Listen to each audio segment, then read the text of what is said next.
सभी को नमः संस्कृताय। हम लोग संस्कृत में संस्कृत संख्याएं पढ़ रहे थे और संस्कृत संख्याएं में हम लोगों ने 60 तक संस्कृत संख्याएं पढ़ ली थी और आज हम उसके आगे पढ़ते हैं और देखते हैं उसके आगे संस्कृत में संख्याओं को कैसे लिखा जाता है।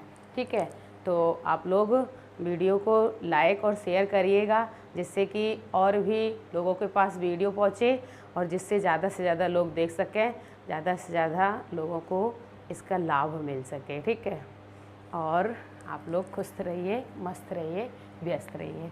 जैसे कि हम लोगों ने 1 से लेके 60 तक गिनती पढ़ ली थी। कहाँ तक पढ़ ली थी? 1 से लेके 60 तक गिनती पढ़ ली थी। ठीक है, जैसा कि 1 को एकः, एका, एकम, 2 को द्वौ, द्वे, द्वे, 3 को त्रयः, त्रिस्र, त्रीणि, 4 को चत्वारः, चतस्र, चत्वारः, चत्वारि। इस तरह से 1 से लेके 4 तक सभी लिंगों में अलग अलग थी संख्याएं और 5 से लेके आपका सिर्फ एक ही शब्द हुआ करता था और कहीं कहीं कोई शब्द किसी तरह से बनाया जाता था, जैसे कि 59, 29 और 39, 49। इस तरह की संख्याओं को हम लोगों ने देख लिया था और आगे हम लोग पढ़ते हैं। जैसा कि आपको बताया था कि जो 60 है, एक बार यहाँ लिख दे रहे, 60 है, 60 को क्या कहा, लास्ट में बताया था मैंने, 60 को संस्कृत में षष्ठी कहा जाता है। 60 को संस्कृत में क्या कहा जाता है? षष्ठी ही कहा जाता है। इसी से हम लोग देखेंगे कि 61 को क्या कहा जाता है और 62 को क्या कहा जाता है। इस तरह से आगे बढ़ेंगे और संख्याओं का जो पढ़ना है, प्रश्न है, ये शुरू करेंगे। 61, जैसे कि षष्ठी को 60 कहते थे, तो 61 में क्या होगा? 1 और 60 मिलेंगे तो हो जाएगा एक षष्ठी। एक षष्ठी क्या हो जाएगा? एक षष्ठी। क्या हो जाएगा? एक षष्ठी। ठीक है, और 62 का क्या हो जाएगा? 62 द्विषष्ठी। द्विषष्ठी। ठीक है, या इसको द्वाषष्ठी। द्वाषष्ठी 2 कहते हैं। ठीक, 63 को त्रिषष्ठी। त्रिषष्ठी या षष्ठी। त्रिषष्ठी या षष्ठी। ठीक है, और 64 को चतुःषष्ठी। चतुःषष्ठी। 65 को पंचषष्ठी और 66 को षष्ठी। षष्ठी।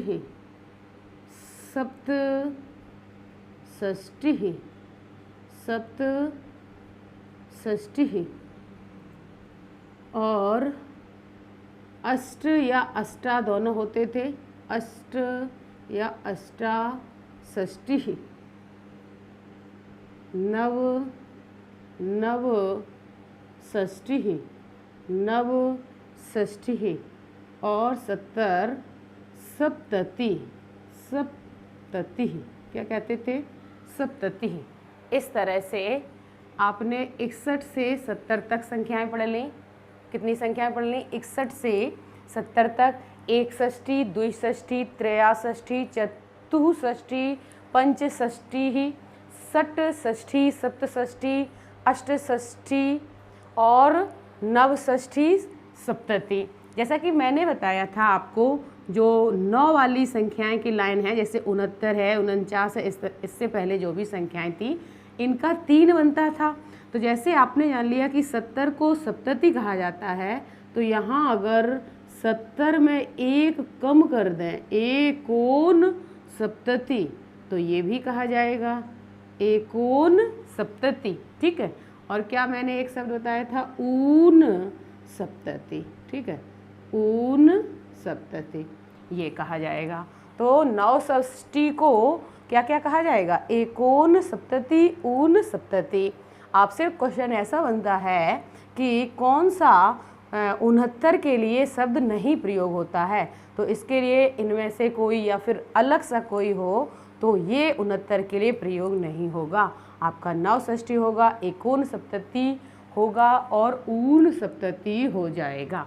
इस तरह से 9 वाली लाइन के लिए मैंने सभी में 3-3 शब्द बताए थे। तो आप देख पा रहे हैं कि 70 तक आपका यहाँ पे हो गया। इसको अभी मैं यहाँ से हटाती हूँ, ठीक है।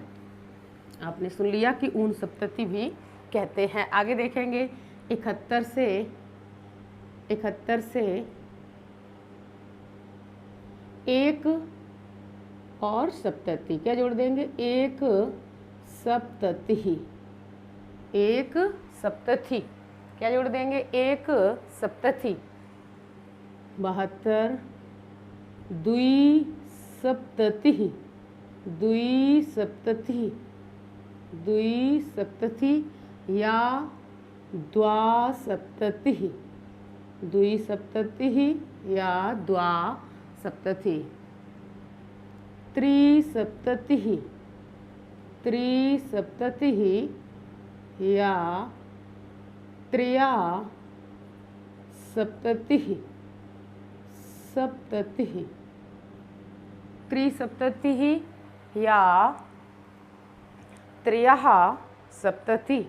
आगे देखेंगे 74 को क्या कहेंगे? चतुः, चतुः सप्तति, चतुः सप्तति, ठीक है, चतुः सप्तति। पंच, पंच सप्तति, पंच सप्तति। षट् सप्तति, षट् सप्तति, षट् सप्तति, ठीक है। तो एक सप्तति, द्विसप्तति, त्रिसप्तति, चतुसप्तति, पंच सप्तति, षट् सप्तति। द्विसप्तति, द्वासप्तति दोनों बिल्कुल सही है। त्रिसप्तति, त्रयासप्तति दोनों बिल्कुल सही है। कोई स्त्रीलिंग पुल्लिंग नहीं है, लेकिन आपको 73 का त्रिसप्तति भी लिख सकते हैं, त्रयासप्तति भी लिखा जाता है, ठीक है। और 77 सप्त सप्तति, सप्त सप्तति। अष्ट या अष्टासप्तति, अष्ट या अष्टासप्तति। नव सप्तति, नव सप्तति।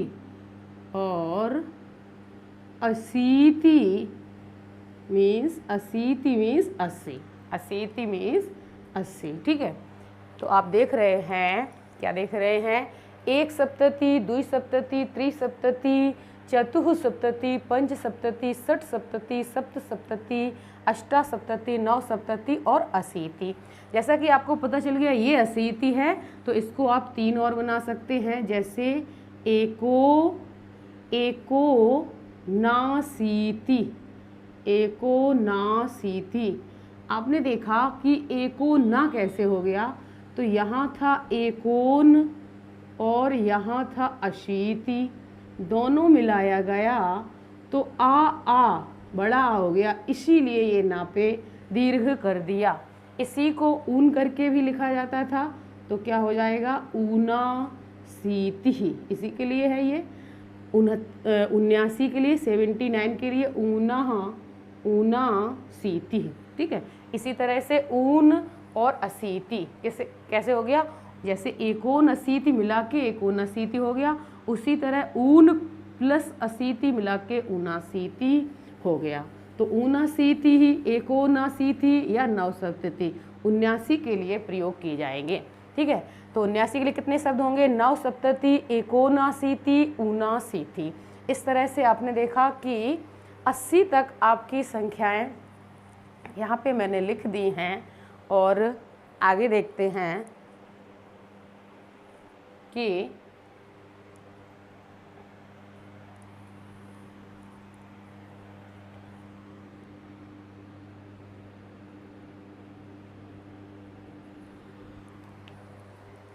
आगे देखते हैं 81 से कैसे लिखेंगे। तो आपको अगर लिखा हो, जैसे लिखा हो आपको 9 सप्तती को किस संख्या को इंगित कर रहा है या 9 सप्तती के लिए कौन सी संख्या होगी। तो आपने देखा, मैंने बताया था आपको कि जो आगे वाला है 9 और पीछे वाला है सप्तती, तो सप्तती का आपको पता चलता है कि 70 होता है और 9 का सबसे पहले मैंने बताया था 9 होता है। तो 70 प्लस 9 करेंगे, ना कि 9 7 जो मतलब 9 और 7 नहीं जोड़ेंगे, 70 और 9 जोड़ेंगे तो 79 हो जाएगा, 79 हो जाएगा। 80। अब हम लोग 81 से देखते हैं। तो यहाँ क्या होगा, सभी में संधि हो जाएगी, तो एकाशीति इस तरह लिखा जाएगा, एकाशीति। 82, द्वाशीति,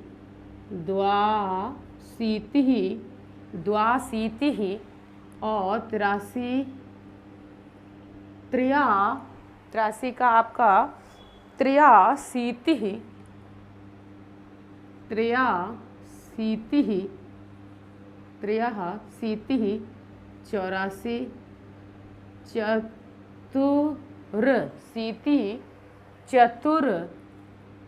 83, 84, 84,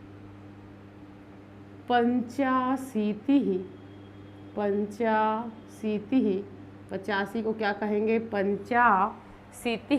ठीक है, 85 को क्या कहेंगे, पंचाशीति। 81, द्वाशीति, 83, 84, 85, 86। अब यहाँ आपका बहुत महत्वपूर्ण शब्द है, पहले तो डा बनेगा और उस पर कोई हलंत नहीं लगेगा। षडशीति, शब्द क्या बनेगा, षडशीति। जैसा कि इसको बना के दिखाते हैं, यहाँ सट था और अशीति, दो शब्द मिले थे, सट और अशीति। टा का टा ठा डा तीसरे में बदल गया, परिवर्तन हो गया, और इस हलंत वाले डा को जो परिवर्तित हुआ था उसको इस आ ने पूरा किया, इसलिए यहाँ पे हलंत नहीं लगाया जाएगा। क्या नहीं लगाया जाएगा, 86 में षडशीति में डा बनेगा और हलंत नहीं लगाया जाएगा, जबकि यहाँ पे टा बन रहा था और हलंत लगाया जाता था। ठीक है, तो इसलिए इसको देखेंगे। और सप्ताशीति,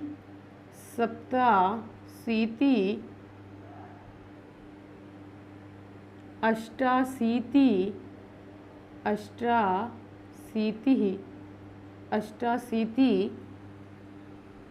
नवाशीति, और नवति,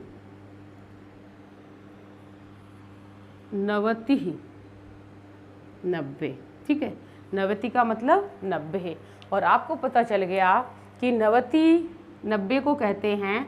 तो इस नवाशीति के लिए 3 शब्द प्रयोग किए जाते हैं, इस नवाशीति के लिए 3 शब्द प्रयोग किए जाते हैं। जैसा कि इसके लिए एकोन नवति ये भी लिखा जाता है, और इसी के लिए ऊन नवति ये भी लिखा जाता है, एकोन नवति, ऊन नवति। तो 89 के लिए कौन से शब्द हो गए, नवाशीति, एकोन नवति, ऊन नवति। अब यहाँ हम लिखेंगे 90 का 90। ठीक है, तो आप लोगों ने देखा कि 90 तक गिनती कैसे लिखते हैं संस्कृत में, और इनसे कैसे प्रश्न पूछे जा सकते हैं। जैसे 9 वाली लाइन को ज़्यादा पूछा जाता है, किनके कौन नहीं बनते हैं, और आपका 6 वाली लाइन से कहाँ हलंत होता है, कहाँ हलंत नहीं होता है, कहाँ डा बनता है, कहाँ पे टा बनता है। और 2 वाली लाइन को द्वि द्वा दोनों होते हैं, त्रि त्रिया दोनों होते हैं। इस तरह से आपने देखा कि एकाशीति, द्वाशीति, त्र्याशीति, चतुर्शीति, पंचाशीति, षडशीति, सप्ताशीति, अष्टाशीति, नवाशीति, एकोन नवति, ऊन नवति और नवति। मतलब हम लोगों ने यहाँ 90 तक संस्कृत में संख्याओं को देख लिया। अब हम लोग 91 से पढ़ते हैं, आप चाहें तो स्क्रीनशॉट ले सकते हैं।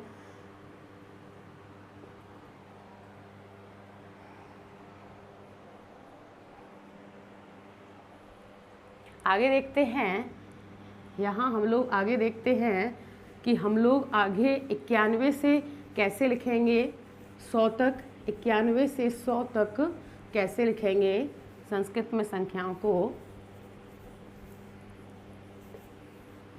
देखो, आपने देखा कि 90 को 90 या 90 को 90 ऐसा याद ही करना पड़ता है।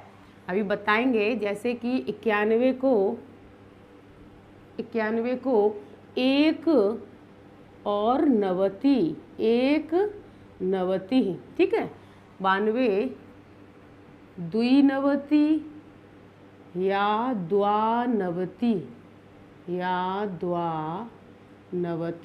ठीक है, द्विनवति या द्वानवति। त्रिनवति या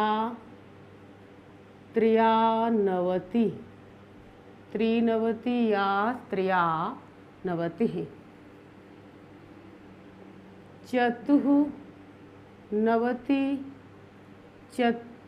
इसका संधि हो जाएगा चतुर्नवति।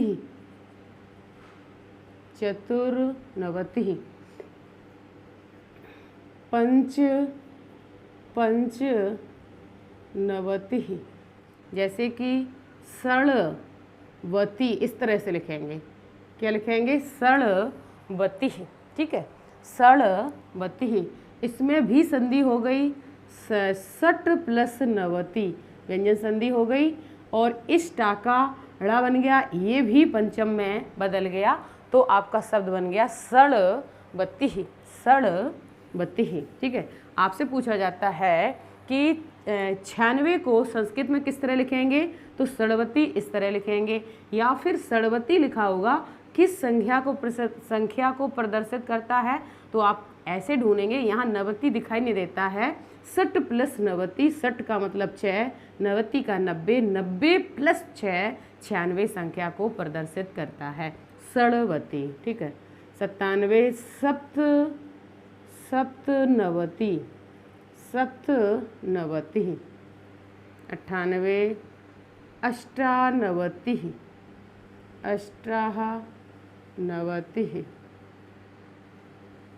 और नवनवति,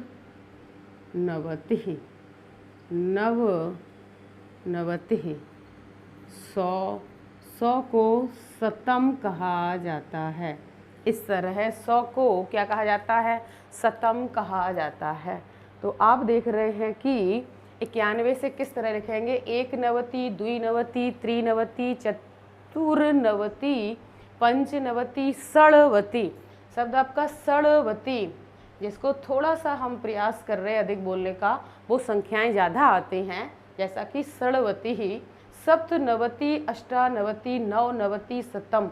आपको बताया था कि शतम आपको पता चल गया, तो इसको और दो जो शब्द होते हैं वो किस तरह बनाएंगे, जैसा कि एक शब्द बन सकता है आपका एकोन शतम, एक शब्द क्या बनेगा? एकोन शतम, और एक शब्द आपका बन जाएगा, इसी का एक शब्द बन जाएगा ऊन शतम, ठीक है। ऊन का मतलब कम, शतम माने सम। 100 में एक कम तब भी 99, और 100 में एक ना हो तो भी 99, 9 और 90, 90 और 9 हो तो भी 99 होता है।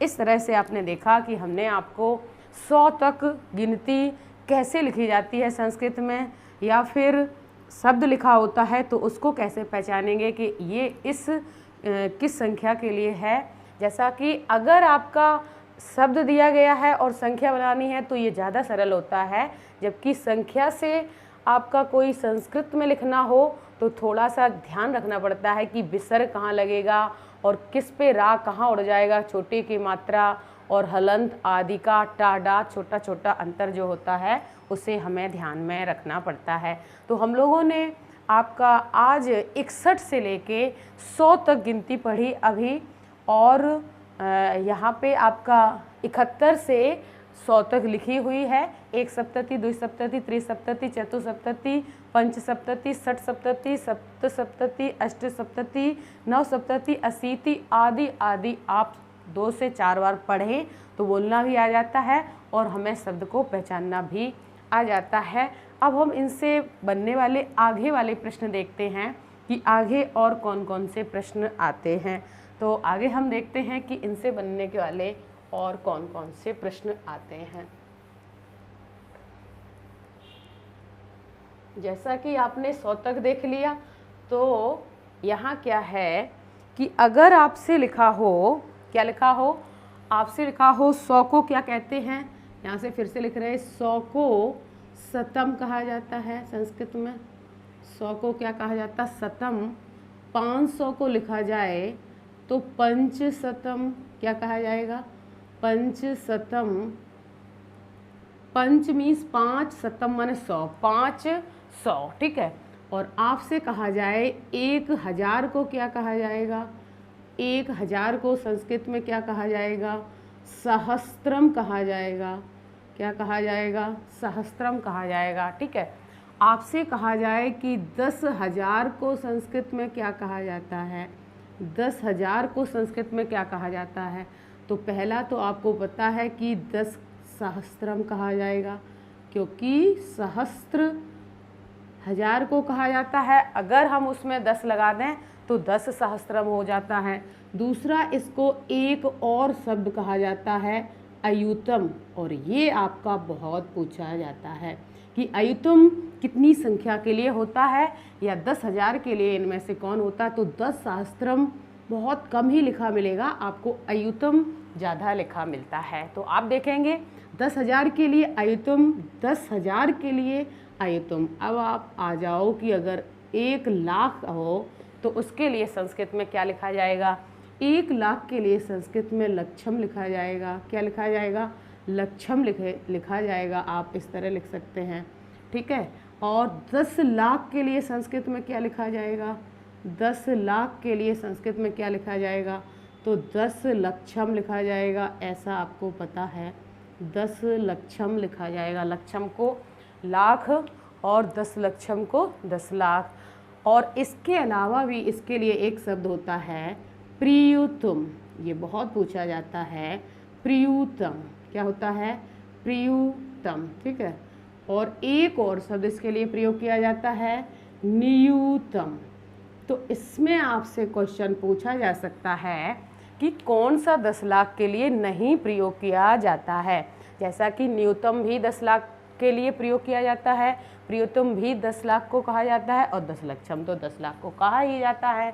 तो आपने जाना कि इनके अलावा कोई और जैसे अयुत लिखा हो तो ये 10,000 को कहा जाएगा, ना कि 10 लाख को। जब 10,000 की बात आए तो अयुतम, 10 लाख की बात आए तो प्रियतम और नियतम और 10 लक्षम तीनों शब्द कहे जाते हैं। अब हम लाख के बाद आ जाते हैं। अगर 1 करोड़ लिखा हो संस्कृत में तो क्या कहेंगे, तो आप कह देंगे कोटि। क्या कहेंगे, कोटि, ठीक है। और 10 करोड़ लिखा हो, क्या लिखा हो, 10 करोड़ लिखा हो तो 10 कोटि लिख देंगे, 10 कोटि, ठीक है। अब अगर लिखा हो संस्कृत में कि 1 अरब को संस्कृत में क्या कहेंगे, तो इसको संस्कृत में अर्बुदम कहते हैं। इस तरह से आगे संख्याएं बनती चली जाती हैं, लेकिन हम लोगों के यहाँ ज़्यादातर बस यहाँ तक पूछे जाते हैं।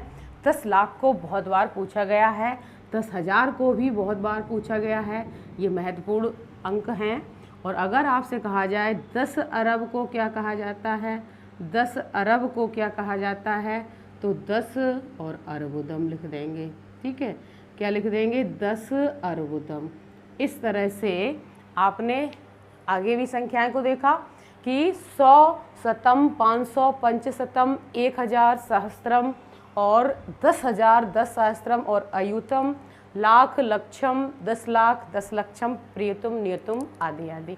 करोड़, कोटि, 10 करोड़, 10 कोटि, अरब, अर्बुदम और 10 अरब, 10 अर्बुदम, ठीक है। इसके अलावा जैसे अगर आपको लिखा मिल जाए कि हम 101 को किस तरह लिखेंगे संस्कृत में, संस्कृत में 101 को किस तरह लिखा जाता है, ठीक है।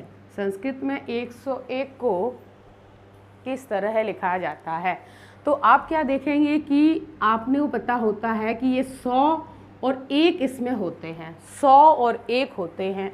तो 1 100 से क्या है, 1 100 से अधिक है, इसलिए हम जब भी ऐसी संख्या हो तो पहले हम अधिक वाला लिखेंगे, एकाधिकम, एकाधिकम। और अब जो हमारा पूर्ण संख्या होगा, 1 किससे अधिक है, 100 से, तो हम लिख देंगे शतम, एकाधिकम शतम। ठीक है।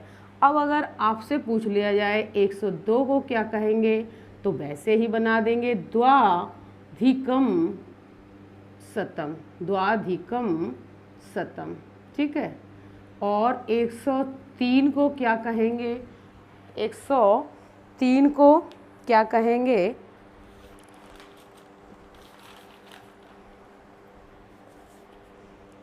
103 को आपका जैसे द्वाधिकम शतम कहा गया था, इसी तरह से त्रया अधिकम शतम, त्रया अधिकम शतम 103 को कहा जाएगा। ठीक है।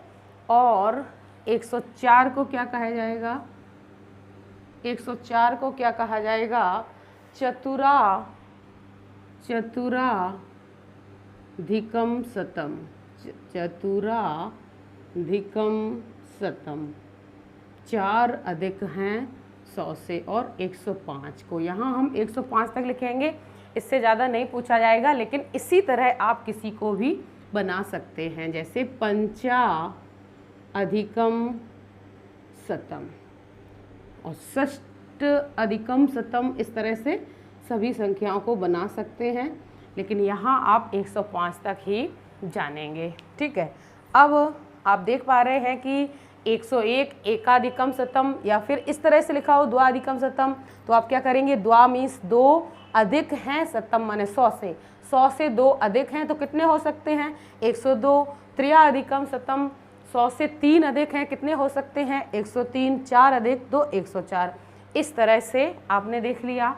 और अगर आपका कुछ संख्याएं हम यहाँ और लिखते, जैसे 100 को शतम, 100 को शतम और 200 को पूछ लिया जाए, तो क्या कहेंगे, तो कहेंगे द्विशतम, द्विशतम या द्विशती, द्विशतम या द्विशती।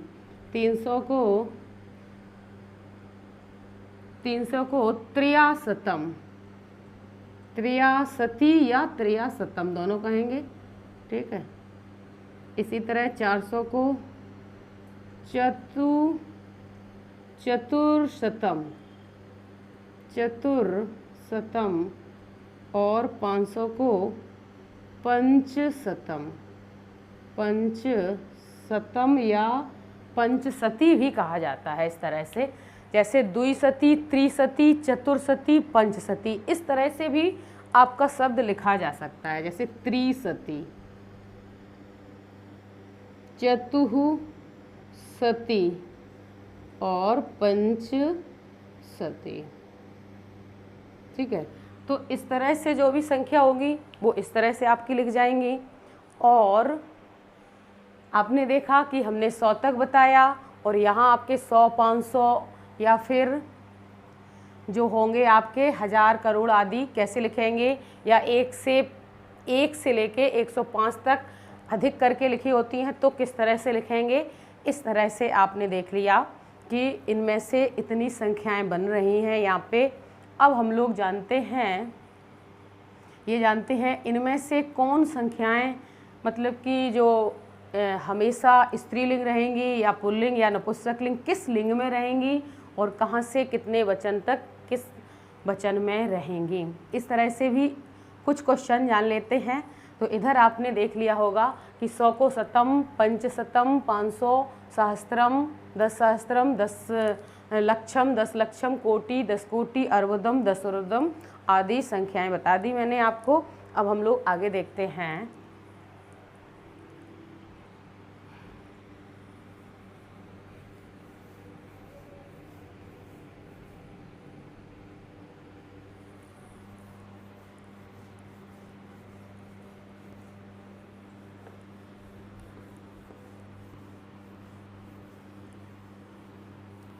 आगे देखते हैं। सबसे पहले दिन मैंने बताया था आपको, सबसे पहले दिन क्या बताया था मैंने आपको बताया था कि 1 से लेके 4 तक, क्या बताया था, 1 से लेके 4 तक जो संख्याएं हैं वो सभी लिंगों में चलती हैं। तो आपसे क्वेश्चन हो कि सभी लिंगों में कितनी संख्याएं चलती हैं और कौन कौन सी चलती हैं, तो आप बताएंगे कि 1 से 4 तक, जैसा कि 4 को स्त्रीलिंग में चतस्त्र और पुल्लिंग में चत्वारा और नपुंसक लिंग में चत्वारी कहते थे। इस तरह से आपने देखा 1 से 4 तक सभी लिंगों में चलते हैं। ठीक है, और अगला आपका क्वेश्चन होगा कि 3 से 18 तक, 3 से 18 तक क्या होता है, ये सिर्फ बहुवचन में चलती हैं, ये सिर्फ बहुवचन में चलती हैं, बहुवचन में होती हैं। 3 से 18 कितनी संख्याएं, मतलब कहाँ से कहाँ तक बहुवचन में होती हैं, सिर्फ बहुवचन में होती हैं। 3 से 18 तक सिर्फ बहुवचन में होती हैं। आगे आप देखेंगे 19 से 99 तक जो संख्याएं होती हैं वो आपकी किस में होती हैं, वो आपकी सिर्फ एक वचनांत स्त्रीलिंग होती हैं, एक वचनांत स्त्रीलिंग होती हैं। जो भी 19 से 99 तक की जो संख्या आपको मिलेंगी वो एक वचन और स्त्रीलिंग में ही होती हैं। ठीक है, जैसा कि आपको पता है कि जो शब्द 63, इस तरह से शब्द थे, देखने में ऐसे लग रहे थे कि नपुंसक लिंग हो सकते हैं, लेकिन ये सभी शब्द स्त्रीलिंग होते हैं। जैसे चत्वारिंशत और इनके साथ जो भी संख्याएं बनती थी वो सभी 50 आदि ऐसी जो संख्याएं थी, इनके रूप आपसे कहा जाए कि इस प्रकार की संख्याओं के रूप किस तरह चलते हैं, तो आप बताएंगे होती तो स्त्रीलिंग है लेकिन इनके रूप सरित की तरह चलते हैं। और संस्कृत में जो सरित शब्द है इसका मतलब होता है नदी, स्त्रीलिंग शब्द होता है, लेकिन ये हलंतम वाला स्त्रीलिंग है। इसी की तरह इनके रूप चलेंगे। और जो सब संख्याएं थी आपकी, और भी जो संख्याएं थी आपकी, जैसे कि 62, 63, इस तरह से 63 तो ये हो गया, 62 और 90 आदि जो संख्या थी उनका रूप मति की तरह चलता था। और आपको क्या करना है कि उनका रूप मति के तरह चलता था। यहाँ आपको इतने ज़्यादा डीपली में नहीं जाना है, क्योंकि टेट सुपर टेट में लगभग सामान्यतः सिर्फ संख्या किस तरह लिखी जाती है या जो संख्या लिखी रहेगी वो किसको प्रदर्शित करती है, इस तरह के प्रश्न पूछे जाते हैं। आगे देखेंगे कि जो मैंने आपको शतम और सहस्त्रम, दशसहस्त्रम, आयुतम आदि जो भी शब्द लिखे थे अभी, आयुतम या प्रियुतम, ये सभी शब्द हमेशा क्या होंगे, एक वचनांत नपुंसक लिंग होंगे। एक वचनांत किस लिंग में होंगे, नपुंसक लिंग में होंगे। ये हमेशा नपुंसक लिंग में प्रयोग किए जाएंगे। और जबकि ऊपर वाले सभी शब्द आपके स्त्रीलिंग में होते, जैसे शतम आप देख रहे हैं तो इनका रूप किस तरह चलता है, ये सभी जो नपुंसक लिंग होंगे इनका रूप फल की तरह चलता है। जैसे फल का संस्कृत में फलम बनता है, ऐसे ही 100 का शतम बन गया। ठीक है, 100 का क्या बन गया, शतम, सहस्त्र का क्या बन गया, सहस्त्रम, अयुत का क्या बन गया, अयुतम, और प्रियुत का क्या बन गया, प्रियुतम। इस तरह से शब्द बन जाते हैं। और आप देखेंगे 59 से, मतलब कि 59 से लेके 99 तक जो भी संख्या आगे दी जाती हैं, 59 से 99 इनके रूप मति की तरह चलते हैं, मति की तरह चलते हैं। ठीक है, मति की तरह चलते हैं।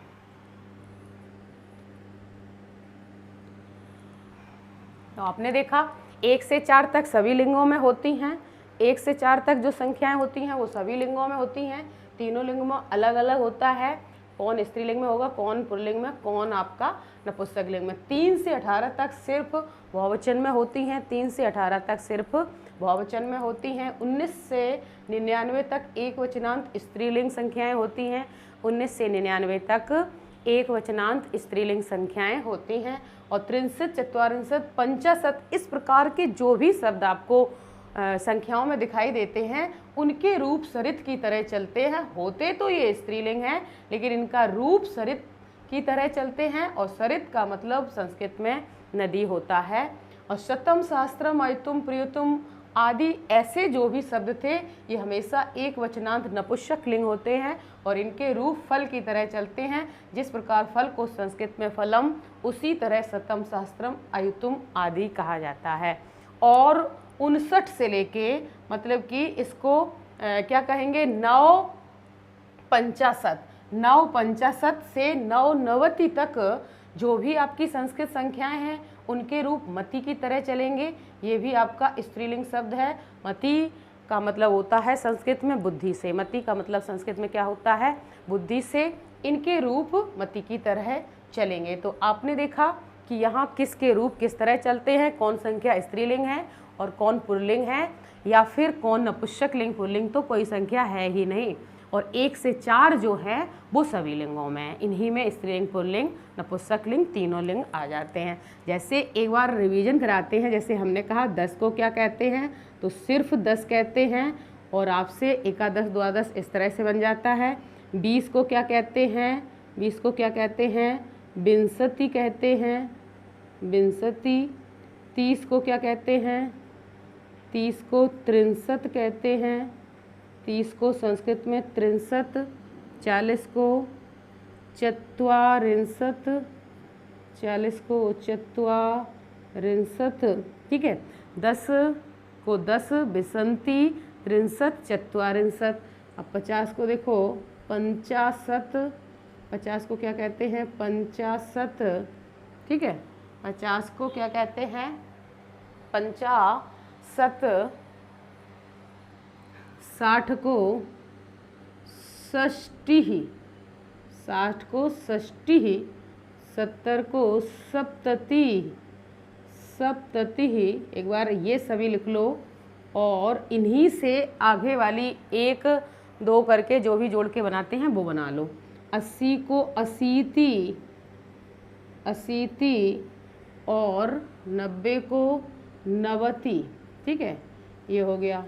और 100 को शतम। यहाँ मैंने एक बार आपको फिर से रिवीजन करा दिया, जैसे कि 10, विंशति, 63, चत्वारिंशत्, 50, षष्टि, सप्तति, अशीति, नवति, शतम। 10, 20, 30, 40, 50, 60, 70, 80, 90, 100 इस तरह से आप देख पा रहे हैं। और एक बार मैं एक और ये लिख दे रही हूँ, जैसे एकः, द्वौ, त्रयः, चत्वारः, चत्वारः, पंच, षट्, सप्त, अष्ट, नव। और यहाँ मैंने 10 तक लिख दिया। इसमें तीनों होते थे, एका और एकम, ठीक है। द्वौ, द्वे, द्वे।